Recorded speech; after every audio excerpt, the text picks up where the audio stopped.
अध्यक्ष महोदय, मैंने आज दिन भर हुई चर्चा को बड़े ध्यान से सुना है।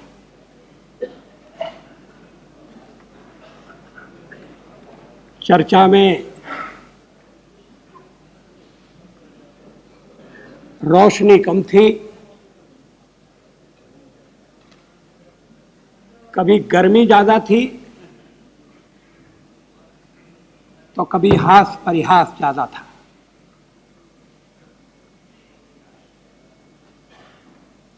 नए प्रधानमंत्री द्वारा प्रस्तुत विश्वास के प्रस्ताव पर गंभीरता के वातावरण में चर्चा होनी चाहिए।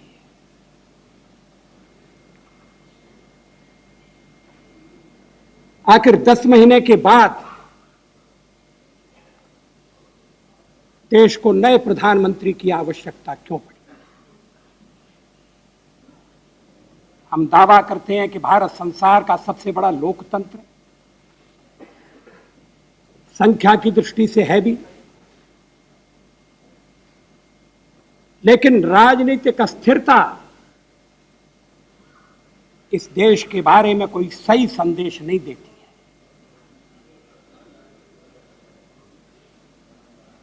आज कांग्रेस के मित्रों ने मुंह खोला,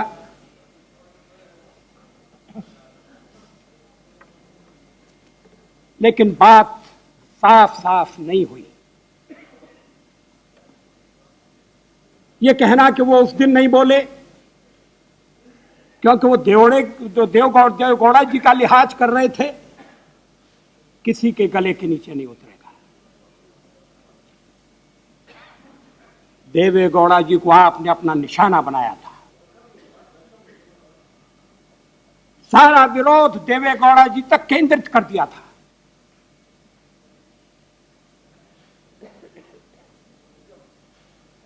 राष्ट्रपति महोदय को लंबी चार्जशीट देने के बाद भी,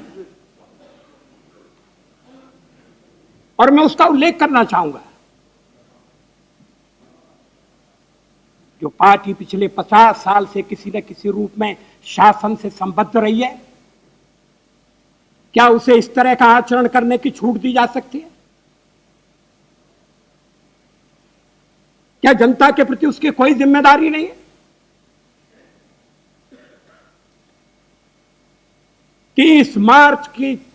तीस मार्च का रहस्य अभी तक उद्घाटित नहीं हुआ है। अभी श्री संतोष मोहन देव कह रहे थे हमें सबसे ज्यादा लाभ होगा, हम उसी दिन खेलेंगे। ये कोई क्रिकेट का खेल नहीं है, ये देश की 90 करोड़ जनता की तकदीर के साथ खिलवाड़ करना है। आपने स्वेच्छा से समर्थन दिया था, और हमने पहले भी कहा था और आज हम फिर दोहराते हैं कि ये ठीक है कि चुनाव में किसी एक दल को बहुमत नहीं मिला, लेकिन जिस तरह की सरकार बनी उसके लिए भी जनादेश नहीं था। अभी जो संयुक्त मोर्चे का नया रूप आया है, नए प्रधानमंत्री के साथ,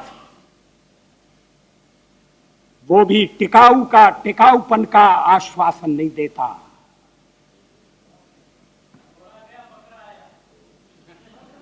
प्लीज डोंट से दैट। प्रधानमंत्री बदल गए। श्री चिदम्बरम जी मंत्रिमंडल में नहीं है, उन्होंने बहुत अच्छा भाषण दिया, बस एक बात छोड़ दी कि मैं सरकार में क्यों शामिल नहीं हुआ।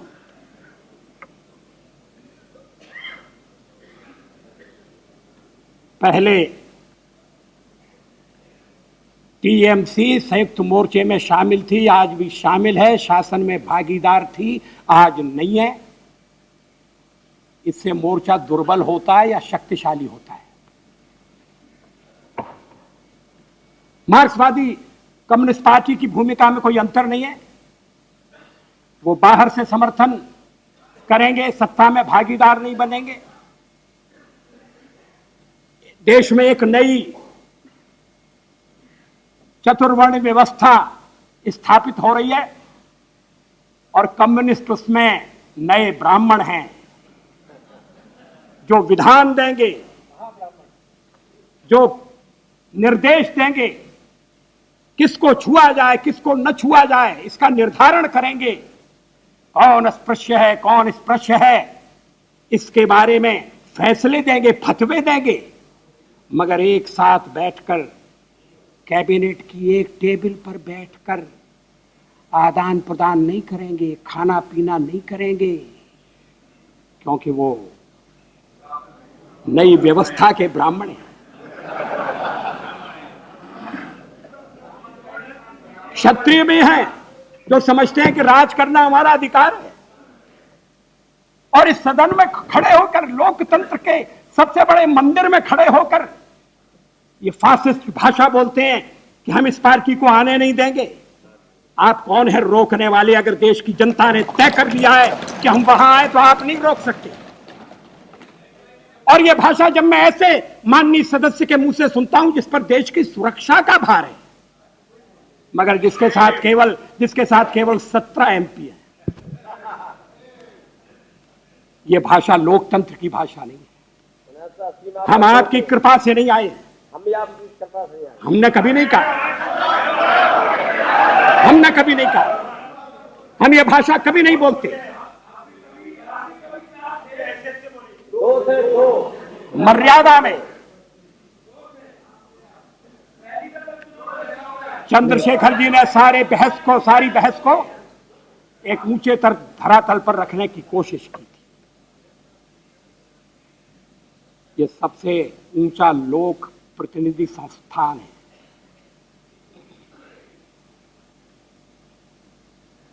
शब्दों के प्रयोग में तो शालीनता होनी चाहिए। मैंने पसंद नहीं किया, हमारे अकाली दल के मित्र के मुंह से जो निकल गया था उन्होंने उसे वापस लिया। हम अपने सदस्यों को हमेशा रोकते हैं। एक स्थान तो ऐसा होना चाहिए जहां गहरे मतभेद भी शालीन भाषा में प्रकट हो सके, और यह ऐसा स्थान है। लेकिन आज चुनौतियां दी गई। अध्यक्ष महोदय, ये संयुक्त मोर्चा 10 महीने पहले जितना शक्तिशाली था आज उतना शक्तिशाली नहीं है। आप कहेंगे कि आपको क्या चिंता है? हमें चिंता यह है कि कहीं 10 महीने बाद फिर से विश्वास का प्रस्ताव ना आ जाए। टीएमसी शामिल नहीं है, मार्क्सवादी कम्युनिस्ट पार्टी अलग है, और कांग्रेस भी सत्ता के बाहर है।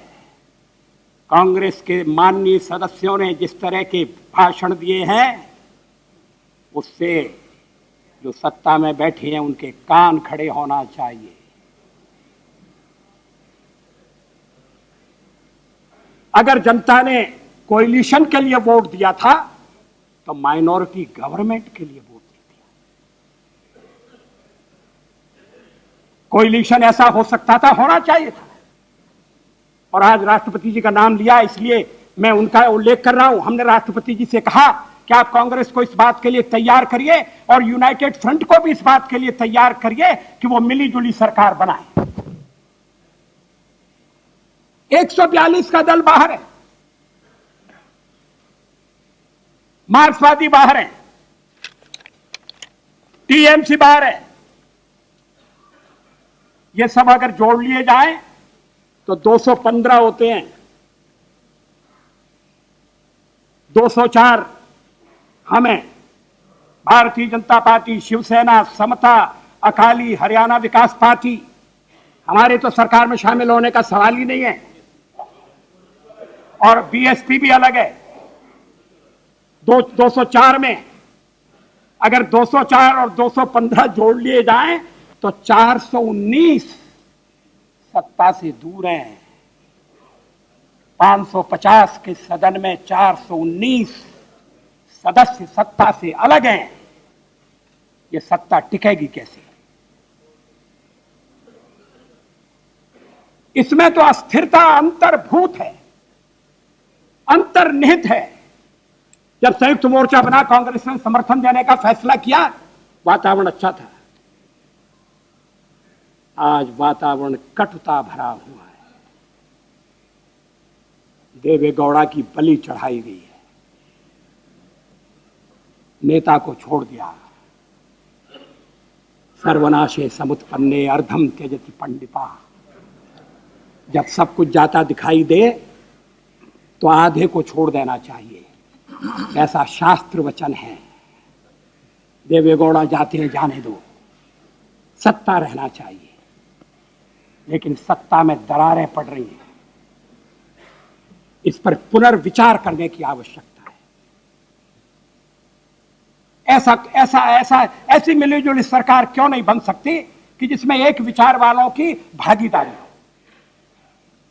हमने भी बाहर रहकर सत्ता का समर्थन करने का, सरकार का समर्थन करने का प्रयोग किया है, और अपने अनुभव के हम आधार पर कह रहे हैं कि सत्ता में भागीदारी आवश्यक है। बाहर के समर्थन मात्र से काम नहीं चलेगा। जो बाहर से समर्थन देते हैं, थोड़े दिनों में उनकी कठिनाइयां सामने आएंगी, उनके मन में परेशानियां पैदा होंगी। सत्ता में हिस्सेदारी में क्या आपत्ति होनी चाहिए। पहले भी कांग्रेस ने समर्थन दिया था और समर्थन वापस लिया। मैं उसमें जाना नहीं चाहता। मैं ये आरोप नहीं लगा रहा हूं कि कांग्रेस ऐसा ही करती रही है। मैं एक अलग धरातल पर अपनी बात रख रहा हूं। कानून ने अस्पृश्यता खत्म कर दी, मगर राजनीतिक अस्पृश्यता पनप रही है, बढ़ रही है। मैं शरद पवार के वक्तव्य का स्वागत करना चाहता हूं। उन्होंने कहा कि हम राजनीतिक अस्पृश्यता में विश्वास नहीं करते, मगर हमारे मित्र करते हैं। और इसीलिए मैंने कहा कि अगर नई चातुर्वर्ण्य व्यवस्था के ब्राह्मण अगर कम्युनिस्ट हैं, तो हमारे कुछ दल जो सत्ता में रहना चाहते हैं और किसी को आने नहीं देना चाहते, वो क्षत्रिय हैं, कांग्रेस वैश्य है, और नए शूद्र हम हैं। हम अस्पृश्य हैं, हमें छुओ मत। लेकिन हम इस देश के ही वासी हैं। लोकतंत्र में हमारी निष्ठा है। हम चुनाव लड़कर आते हैं। हम जब इस सदन में 2 रह गए थे, तब भी हमने मर्यादाएं नहीं तोड़ी, और आज हम सबसे बड़ी पार्टी के रूप में उभरे हैं। तो इसलिए नहीं कि हम संप्रदायवाद को बढ़ावा देते हैं। आपकी लड़ाई में ये संप्रदायवाद का मसला कितना मसला था। जो कांग्रेस पार्टी ने चार्जशीट लगाई है, उसमें क्या क्या कहा था। अभियोग नंबर 1, अध्यक्ष महोदय, कानून और व्यवस्था की स्थिति बिगड़ी है, कांग्रेस को उस पर चिंता है। अभियोग नंबर 2, अर्थव्यवस्था दिशाहीन है, जिसके परिणाम स्वरूप कीमतें बढ़ी हैं और बेरोजगारी में वृद्धि हुई है। अभियोग नंबर 3 में जरूर सांप्रदायिकता का उल्लेख, सांप्रदायिक संकट और गहरा हुआ है। अभियोग नंबर 4, सरकार के व्यवहार में सामंजस्य की कमी है। अभियोग नंबर 5, मंत्रिपरिषद के सामूहिक उत्तरदायित्व के सिद्धांत को पूरी तरह उपेक्षित कर दिया गया है, जो किसी भी संसदीय स्वरूप की सरकार के लिए बनाए रखना आवश्यक है। आगे जाकर पत्र में यह भी कहा गया है कि देवेगौड़ा सरकार ने आवश्यक राष्ट्रीय मुद्दों को पीछे फेंक दिया है। आगे यह भी कहा कि कानून और व्यवस्था ध्वस्त हो चुके हैं। पत्र में गृह मंत्री के उस बयान का सहारा भी लिया गया जिसमें उन्होंने कहा था कि उत्तर प्रदेश में अराजकता है, अव्यवस्था है, और उत्तर प्रदेश विनाश की ओर ले जा रहा है। मामला इतने अभियोग लगाकर ही नहीं रुका, उसमें राष्ट्र की सुरक्षा के सर्वाधिक महत्वपूर्ण प्रश्न पर भी देवेगौड़ा सरकार को कटघरे में खड़ा किया गया है। पत्र में कहा गया है कि संवेदनशील रक्षा के मामलों तथा सुरक्षा की आवश्यकताओं की ओर ध्यान नहीं दिया गया। यह भी कहा गया है कि राष्ट्रीय सुरक्षा के साथ सिविल एडमिनिस्ट्रेशन का मनोबल टूट रहा है, और सरकार के जो अलग अलग ऑर्गन्स हैं, ये हतोत्साहित हो रहे हैं। सरकार में न सामंजस्य है, न सरकार की कोई दिशा है, न राज्य चलाने की इच्छा शक्ति है, जिससे दिशाहीनता की स्थिति पैदा होगी। यह अभियोग पत्र है, ये सहयोगी दल का अभियोग पत्र है। कांग्रेस के अध्यक्ष अपनी शिकायतें लेकर, अगर नेता को बदलने की मांग भी थी तो उसे लेकर स्टीयरिंग कमेटी में नहीं गए, यूनाइटेड फ्रंट के नेताओं के पास नहीं गए, राष्ट्रपति के पास जाने की क्या जरूरत थी? राष्ट्रपति को इस सारे विवाद से अलग रखा जा सकता था। बजट सत्र चल रहा था, कांग्रेस पार्टी कभी भी कटौती प्रस्ताव लाकर और सरकार को चुनौती दे सकती थी। बजट सत्र के प्रारंभ में मेरे मित्र श्री जॉर्ज फर्नांडिस है नहीं, उनका सुझाव था, हमने उन्हें कहा कि थोड़ा आगे बढ़ा दीजिए। सुझाव यह था कि हम अविश्वास का प्रस्ताव लाएं। अध्यक्ष महोदय, आपको मालूम है कांग्रेस स्वयं अपना अविश्वास प्रस्ताव ला सकती थी, सदन में फैसला हो सकता था, राष्ट्रपति जी को लपेटने की क्या जरूरत थी? उससे सदन की गरिमा बढ़ती और लोकतंत्र पुष्ट होता है। लेकिन आपके संबंध इतने बिगड़ गए कि सीधे राष्ट्रपति भवन पहुंच गए, बात करने का भी सिलसिला नहीं था। ठीक है, अगर देवेगौड़ा जी से संबंध बिगड़ गए थे तो पूरा मंत्रिमंडल तो था, देवेगौड़ा जी को छोड़कर सब वापस आ गए। मैं उन्हें दोष नहीं देता, उन्हें आखिर देश की देखभाल करनी है, अपने दायित्व को वो कैसे छोड़ सकते? लेकिन कांग्रेस ने 30 तारीख को समर्थन क्यों वापस लिया, ये प्रश्न अभी तक अनुत्तरित है। और जिस ढंग से वापस लिया उस ढंग को क्यों अपनाया, इस सवाल का भी अभी जवाब आना बाकी है। मुझे चिंता हुई है जिस तरह के भाषण आज कांग्रेस के मेंबरों ने किए। सरकार टिकाऊ होनी चाहिए, देश की प्रगति के लिए आवश्यक है, लेकिन हमें नहीं लगता कि इस स्थिति में टिकाऊ सरकार बनेगी।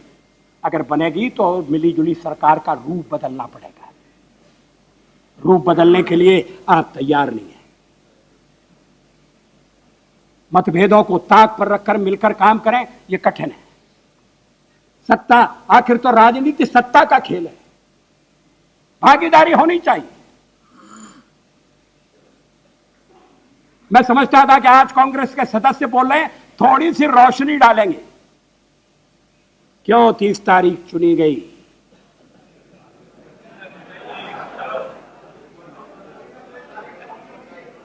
उनतीस क्यों नहीं? 30 मार्च के बाद भी रुक सकते थे।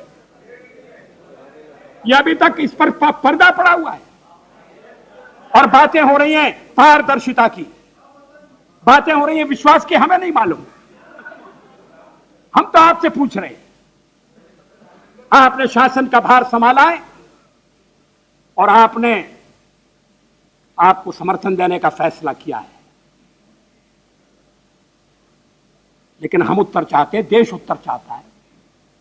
अगर देवेगौड़ा जी का आखिरी भाषण कोई संकेत है तो मैं उसमें थोड़ा सा जाना चाहूंगा। देवेगौड़ा जी ने इस आरोप का खंडन किया कि वो कांग्रेस को बांटना चाहते थे। किसी ने खड़े होकर नहीं कहा कि हां आप बांटना चाहते थे इसलिए संकट पैदा हुआ। कहते हम देवेगौड़ा जी का लिहाज कर गए, उन्हें प्रधानमंत्री के पद से हटाने में लिहाज नहीं किया और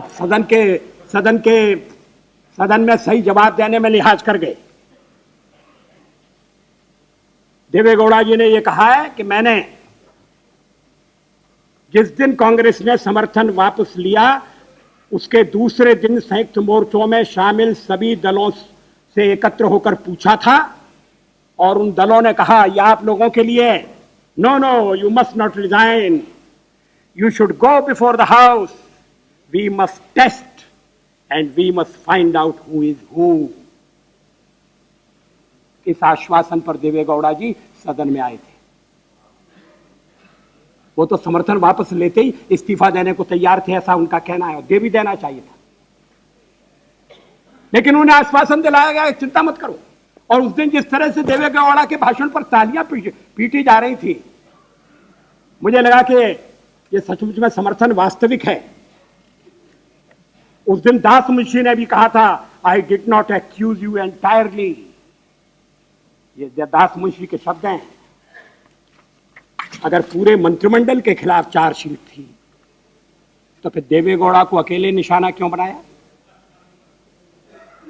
अगर कानून और व्यवस्था ध्वस्त हो गई थी, क्या गृह मंत्री जिम्मेदार नहीं? कॉमरेड इंद्रजीत गुप्ता वापस आ गए, गृह मंत्रालय संभाल रहे, आप संतुष्ट हैं? कानून और व्यवस्था पहले से बिगड़ी है कि सुधरी है? पिछले 3 हफ्तों में देश की हालत में बिगाड़ हुआ या सुधार हुआ है? आपने सुरक्षा का मामला भी नहीं छोड़ा, रक्षा मंत्री बैठे। क्या रक्षा मंत्री अपने कर्तव्य पालन में विफल रहे? क्या राष्ट्रीय रक्षा के तकाजों को नहीं देखा गया? यह आपका आरोप है, और आरोप कोई छोटी अदालत में नहीं लगा है, राष्ट्रपति के यहां। और चार्जशीट कहां गई? चार्जशीट के बाद सब जैसे का तैसा चलेगा, आप आशा करते हैं? यूनाइटेड फ्रंट ने देवेगौड़ा की बलि चढ़ा दी, लेकिन कोई बुनियादी ढांचे में परिवर्तन नहीं हुआ है। देवेगौड़ा जी ने, उस दिन उनसे बहुत पूछा गया, कहते हैं वो घायल सिपाही थे। किसने घायल किया? हमने तो नहीं किया, अपने हाथों वो घायल नहीं हुए। आप समर्थक थे और वो उनकी फौज के सिपाही थे। इन दोनों में से या दोनों ने मिलकर या दोनों ने अलग अलग उनको घायल किया होगा। कितनी पीड़ा से, कितनी वेदना से वो बोले। मैं मानता हूं कि जिस तरह से केसरी जी का उल्लेख उस दिन हुआ, वैसे नहीं होना चाहिए, लेकिन केसरी जी का उल्लेख करने से आप बच कैसे सकते हैं? अब राष्ट्रपति को पत्र लिखा कांग्रेस अध्यक्ष ने, कांग्रेस अध्यक्ष केसरी जी है, अगला अध्यक्ष बनने की तैयारी कर रहे हैं। बनेगा या नहीं मैं नहीं जानता, और बनने के लिए आगे क्या होगा ये भी मैं नहीं कह सकता। इसकी कोई भविष्यवाणी करना बहुत मुश्किल है। लेकिन देवेगौड़ा जी ने जो कुछ कहा वो मैं उद्धृत करना चाहता हूं। Now under what circumstances did I become the prime minister? On the one side there was the CBI inquiry, interruptions. On the one side, CBI inquiry, interruptions. Colonel Ram Singh, what is the inquiry? Interruptions. Shri Deve Gowda, there are several cases. I do not want to go into details. Interruptions. I have not ordered a single case against any political leader in the last 10 months. All these cases were the previous issues. Colonel Ram Singh, what is that Shri Rajesh Pilot's letter, Mr. Prime Minister? Pilot ji अभी कहीं दिखाई दिए थे।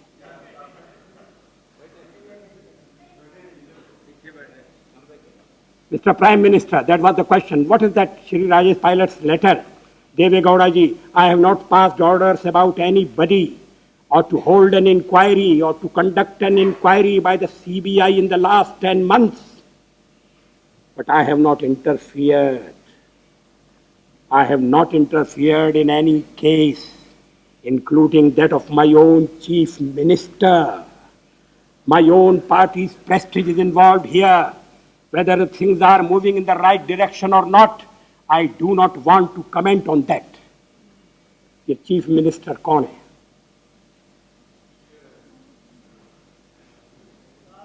ये पूर्व प्रधानमंत्री ने chief minister का नाम लिया है, और पूर्व प्रधानमंत्री ने कहा मैंने इंटरफियर नहीं किया। इसका मतलब यह है कि पूर्व प्रधानमंत्री से, जब वो प्रधानमंत्री थे तो इंटरफियर करने के लिए कहा गया था, मगर उन्होंने इनकार कर दिया। क्या इसीलिए नाराजगी हुई? क्या इसीलिए उन्हें हटाने का षड्यंत्र किया गया? अच्छा जी, एक सेकंड। अध्यक्ष जी, आदरणीय अटल जी से मैं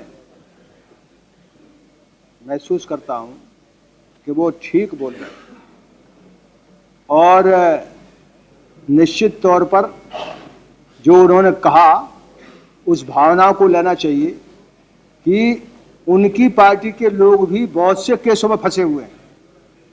उन्होंने किसी मामले में किसी तरह का हस्तक्षेप नहीं किया है। ये बात उन्होंने कही थी, अपने दिल से कही थी, उनके दिल से बोल रहे थे। इसलिए उसको इस संदर्भ में इधर उधर मोड़ना ये वाजिब बात नहीं, ये वाजिब बात नहीं।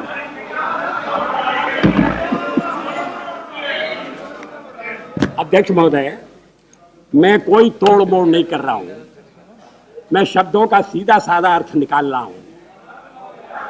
उन्होंने ये साफ कहा कि जिन पर आरोप है और जिनकी जांच हो रही है उनमें एक उनकी पार्टी का मुख्यमंत्री भी है।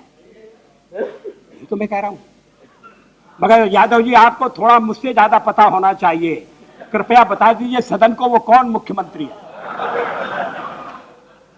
ये आप भी जानते हैं। नहीं, लालू प्रसाद जी हमारे अध्यक्ष हैं। फोर्डर स्कैम की इंक्वायरी चल रही है और इंक्वायरी चल रही है, उस इंक्वायरी के कोई नतीजे नहीं आए हैं।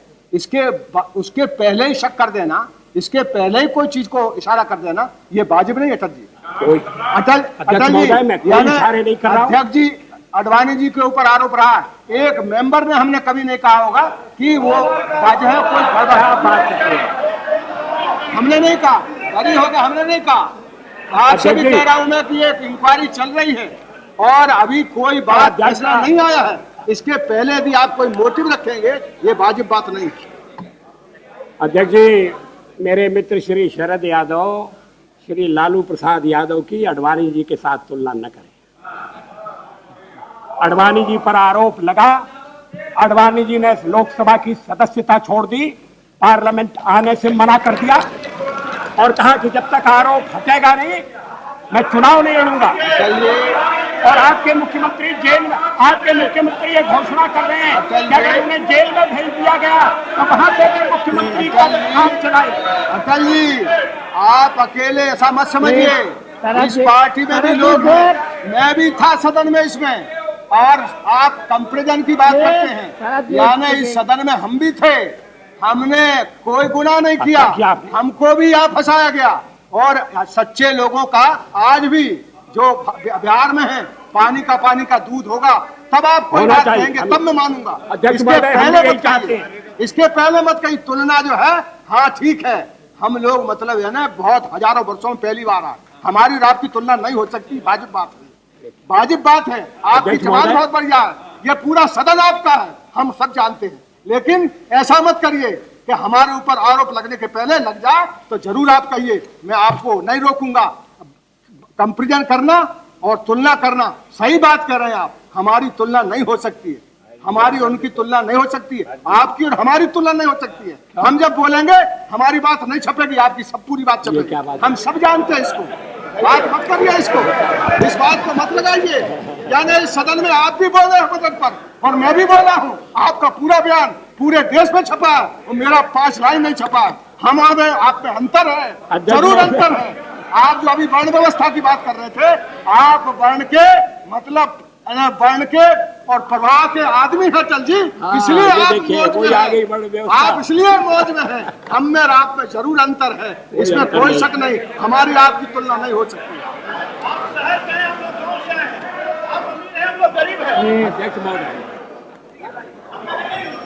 मुझे अफसोस है कि सारे विवाद में मीडिया को घसीटा जा रहा है। ये तरीका ठीक नहीं है। अध्यक्ष जी, मैं कभी मेरा वक्तव्य भी नहीं चलता, 2 बार नहीं हल्काएंगे और आपका छपता। आपने कहा कि ठीक कहा मैंने, सच नहीं, मैं इन नहीं कर रहा हूं। आपने अध्यक्ष महोदय, मैं स्थान ग्रहण नहीं कर रहा हूं। लेकिन अदालत ने जब मुजफ्फरनगर की घटना में मुझे निर्दोष साबित कर दिया है, आप रोजाना करते, आप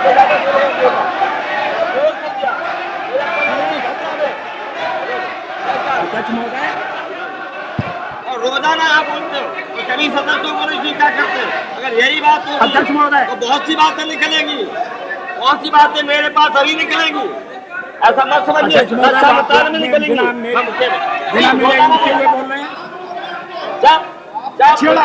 इजाजत दी, मुजफ्फरनगर की घटना में जज का जजमेंट आ गया है, हमारे ऊपर कोई आरोप नहीं, उसके बाद ही एक यह है बात, यही रोजाना बोला जाता है। और अगर ये है तो एक एक फाइल देखी जाएगी तो बाकी को पता चल जाएगा।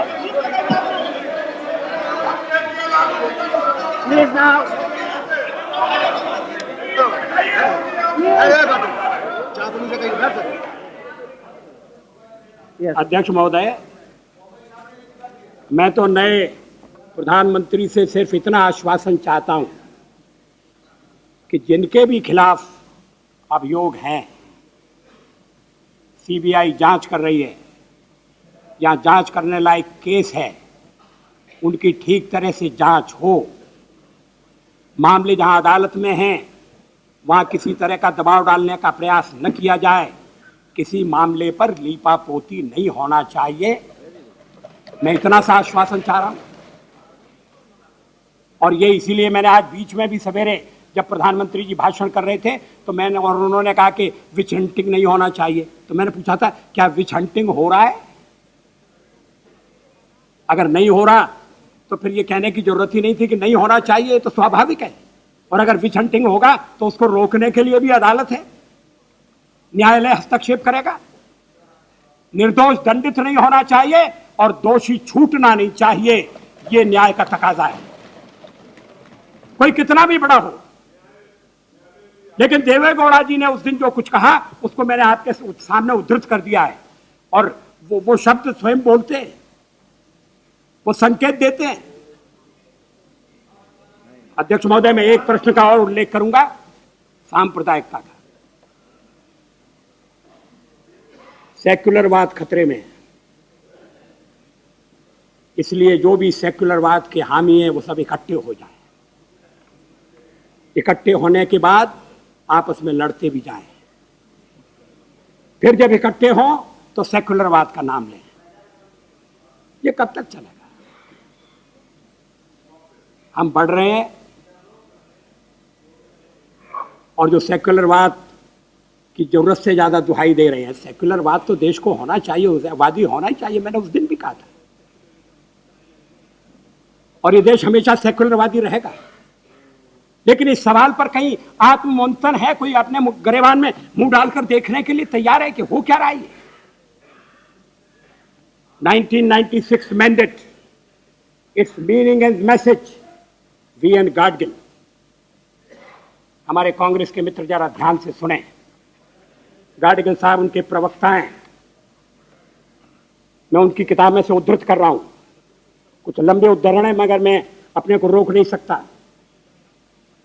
मैं उद्धृत कर रहा हूं। Today after the defeat in the Lok Sabha elections of 1996, I am not demanding that we should reconsider secularism.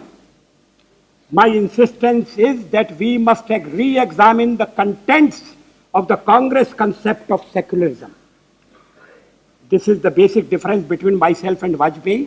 Vajpayee wants that the secularism should be reconsidered. No, I never said that. Mr. Vajpayee wants that the secularism should be reconsidered. My demand is not for reconsideration of secularism. Mr. Vajpayee wants a national debate on the issue of secularism. My demand is limited. I want a debate on the issue within Congress party, because in my view, the basic and most important reason for our defeat is the ambiguous and unclear nature of Congress concept of secularism. God gives you, not the Congress. The rank, all right. You disown him. I can quote many books of yours. I don't mind. Which is not BJP's view. You are free to do that. Don't interrupt me. Don't disown Gadgil. He is your spokesperson. Don't do that. The rank and file of the Congress party, listen what Gadgil says. The rank and file of the Congress party is totally confused about Congress concept of secularism. Gadgil साहब ये नहीं रुकते, आगे कहते हैं, the second reason for defeat of Congress is unclear and ambiguous nature of Congress concept of secularism. Does it mean धर्म निरपेक्षता और सर्व धर्म समभाव? The word dharma nirapekshata gives an impression that Congress is opposed to any kind of religion. In other words, Congress stands for atheism. The result is that both Hindus and Muslims are alienated by dharma nirpekshata concept of secularism. If by secularism Congress means sarva dharma sambhav, neither Hindus nor Muslims find it in the behavior and action of the Congress party. Many Muslim friends say to me, the lock of the Ayodhya temple was broken during Congress regime. Shilanyas was performed during Congress regime, and the mosque was destroyed during the Congress regime. Is this secularism? On the other hand, Hindus ask, concession is given in airfare to Muslim going for Hajj pilgrimage, and it cost the nation 60 crores of rupees. Similar concessions in railway fare is not given to Hindu pilgrims when they go to Pashupati temple in Nepal. Is this Congress secularism? It is necessary, therefore, to reconsider the contents of the Congress concept of secularism. It is no longer true that the BJP is a party of only Brahmins and Baniyas. We must not forget that thousands of Dalits took part in the car seva at Ayodhya. The BJP has won 29 scheduled caste seats and 14 Adivasi seats. Are we not going to draw any lesson from these facts? एक para और है अध्यक्ष महोदय. Congress concept of secularism is based on disassociating religion from politics. But the Congress has not taken clear stand on disassociating politics from casteism. Casteism is perhaps a greater danger to secularism than communalism. Mr. Ram Vilas Paswan is reported to have said that the United Front government is the first government which has not got a single minister from upper caste. The question therefore arises, is not casteism as dangerous as communalism in the Congress concept of secularism? When sub-congressmen say that the government in Maharashtra is the government of Joshi and Mahajan, Brahmins, instead of describing it as BJP Shiv Sena government, can congressmen really claim that they are secular? ये हमारे विचार नहीं है. ये कांग्रेस के जो नेता हैं, प्रवक्ता हैं, उनके विचार हैं. थोड़ा इस पर मंथन कीजिए, आत्मालोचन कीजिए. आपका जिस अनुपात में आपका कोसना बढ़ रहा है, उसी अनुपात में हमारा प्रभाव बढ़ रहा है, शक्ति बढ़ रही है. ये सेक्युलरवाद की पराजय नहीं हो रही.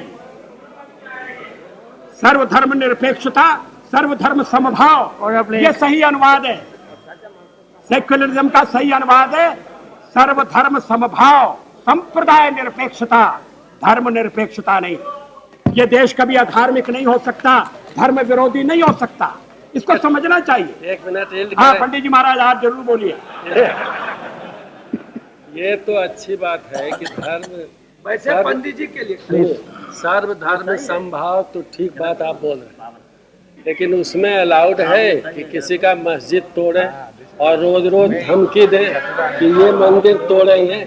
ये हम आपसे जानना चाहते हैं कि मथुरा का, बनारस का रोज रोज ये आपके मुताबिक आप जो सिद्धांत दे रहे हैं उसी में हो रहा है, और वही धर्म सर्वधर्म समभाव है, ये हम जानते.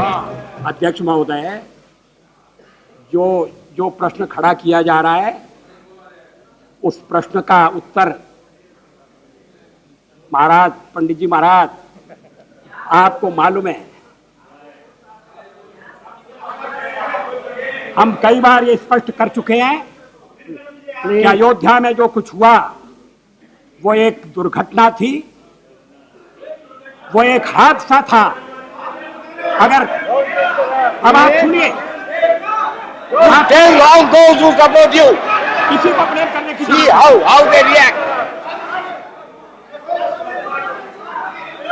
लेकिन यह भी बात सच है, कोई मथुरा की और काशी की बात नहीं कर रहा है. लेकिन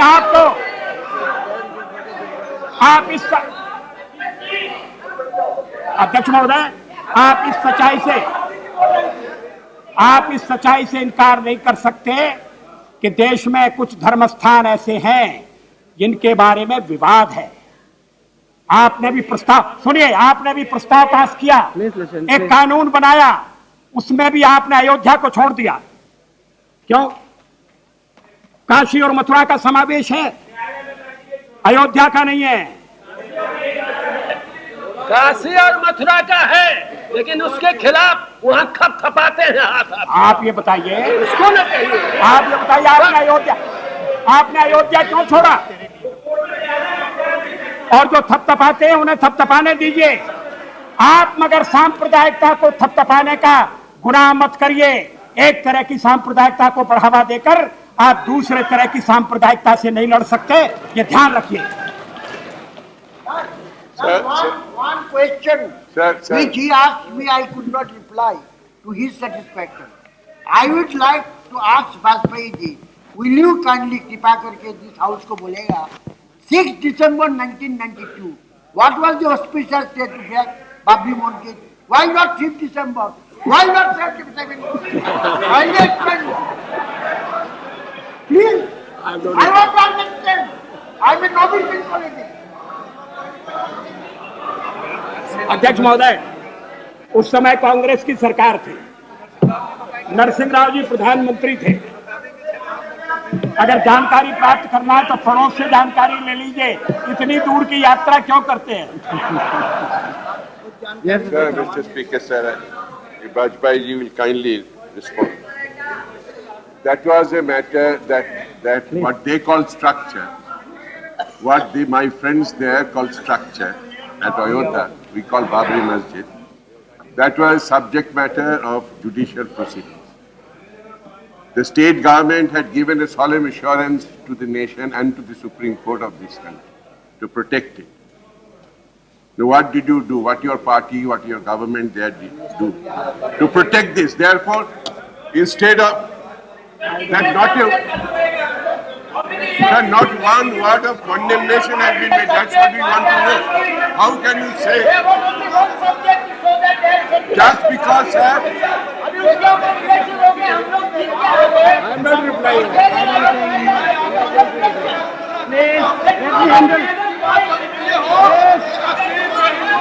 देखिए, अध्यक्ष, you allow me to complete. Sir, I'm not because replying to interruptions. I'm not replying to this question. Let there be a debate. no, sir, one word. You fix a time. You fix a day. and we'll have Sir, Vajpayee comprehensive debate on that. Ayodhya, अध्यक्ष महोदय, मैं एक बात कहना चाहता Ayodhya हूँ। mosque was not समाप्त mentioned करने in से पहले that मैं एक बात कहना because चाहता of the Supreme Court. Because of the मैं Supreme समाप्त कर रहा Court हूँ। litigation, it was बात not जो mentioned. क्वेश्चन आप Therefore, he has no reply. अध्यक्ष He has महोदय। no reply to this.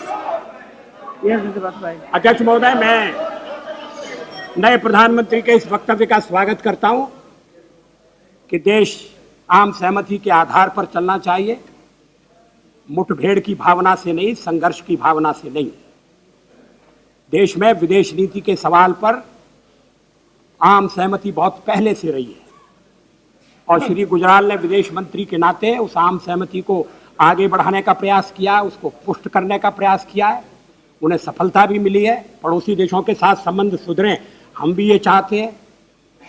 हम इसी बात की ओर संकेत दे रहे हैं कि कहीं हमारी उदारता को पड़ोसी हमारी दुर्बलता न समझे, उसका अनुचित लाभ उठाने की कोशिश न करें। ताली दोनों हाथ से बजती है, लेकिन जहां तक देश को चलाने का सवाल है, अगर नए प्रधानमंत्री आम सहमति के आधार पर सबको साथ लेकर चलना चाहते हैं तो हम उन्हें रचनात्मक सहयोग का आश्वासन देते हैं और हम चाहेंगे कि देश आगे बढ़े, मतभेदों के बावजूद आगे बढ़े, सत्ता के संघर्षों के बावजूद आगे बढ़े। और उसे आगे बढ़ाने का एक तरीका, इतना बड़ा देश, इतनी विविधता, इतना पुराना देश, ये अगर चलेगा तो आम सहमति के आधार पर ही चलेगा। और प्रधानमंत्री अगर उस रास्ते पर जाना चाहते हैं तो हमें बहुत दूर नहीं पाएंगे। धन्यवाद।